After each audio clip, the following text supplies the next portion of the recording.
योगी आदित्यनाथ कुछ कह रहे हैं, सुनिए। माननीय विधायकगण श्री वेद प्रकाश गुप्ता जी, रामचंद्र यादव जी, श्रीमती शोभा सिंह चौहान जी,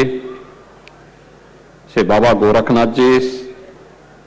जिलाध्यक्ष भारतीय जनता पार्टी श्री संजू सिंह जी, महानगर अध्यक्ष श्री अभिषेक मिश्रा जी, भारतीय जनता युवा मोर्चा के प्रदेश महामंत्री श्री हर्षवर्धन सिंह जी, आज के इस महर्षि रामायण विद्यापीठ ट्रस्ट के द्वारा आयोजित आज के इस कार्यक्रम में उपस्थित सभी पूज्य संतजन, महर्षि रामायण विद्यापीठ ट्रस्ट से जुड़े हुए सभी आचार्यगण,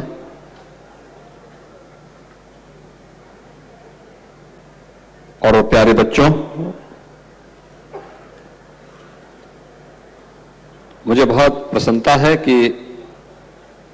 आज यहां पर सूर्यवंश की इस राजधानी में मर्यादा पुरुषोत्तम भगवान श्री राम के इस पावन धरा पर श्री विष्णु सर्व अद्भुत शांति महायज्ञ का समारोह भी इस भव्य पूर्णाहुति के साथ संपन्न हुआ है।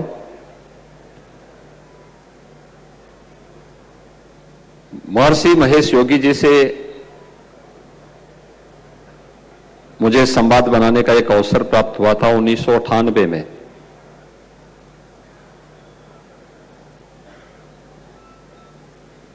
और वास्तव में उन्होंने 1950 और 1960 के दशक के उपरांत भारत और भारतीयता को विश्व पटल के सामने प्रस्तुत करने के लिए जो कार्य किया था वह अद्भुत था और अभिनंदनीय भी,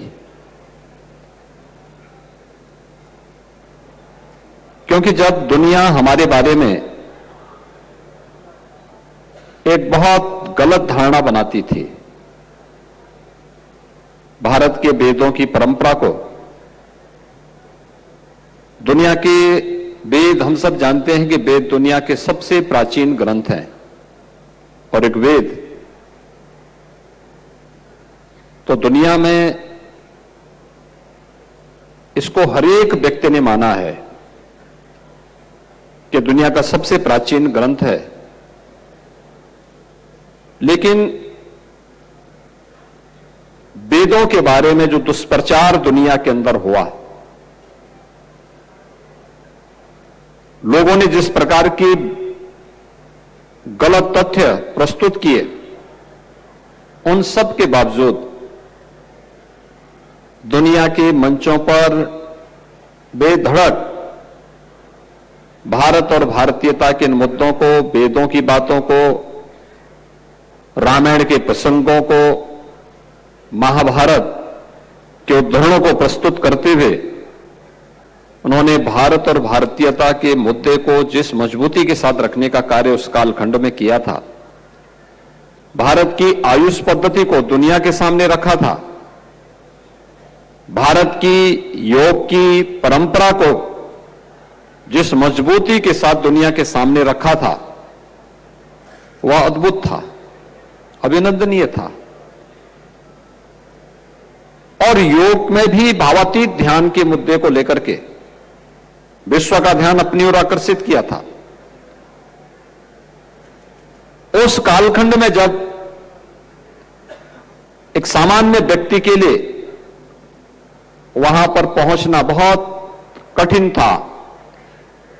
हिमालय के तंग शिखर से लेकर के सुदूर दक्षिण में केरल तक अलग अलग क्षेत्रों का विस्तृत भ्रमण करने के उपरांत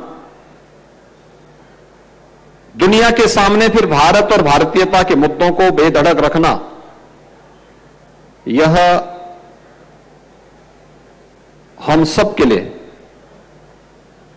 उस कालखंड की परिस्थितियों को ध्यान में रख करके जब सरकार अपने को सेकुलर दिखाने की प्रयास कर रही हो, भारत और भारतीयता से मुंह मोड़ने का प्रयास कर रही हो, तब एक संत विश्व पटल के सामने भारत की बात को पूरी मजबूती से रखने का साहस कर रहा हो, तो यह उस कालखंड के लिए अद्भुत भी था और वर्तमान के लिए अभिनंदनीय भी है। और इस देश से मैं महर्षि महेश योगी जी की इस परंपरा से जुड़े हुए महर्षि जी के नाम पर इस रामायण विद्यापीठ ट्रस्ट से जुड़े हुए सभी पदाधिकारियों को, जो आज महर्षि के इस पूरे कार्यक्रम को अभी भी उसी भाव के साथ आगे बढ़ाने का कार्य कर रहे हैं, इन सबको हृदय से साधुवाद देता हूं। तो ये थे सीएम योगी आदित्यनाथ महर्षि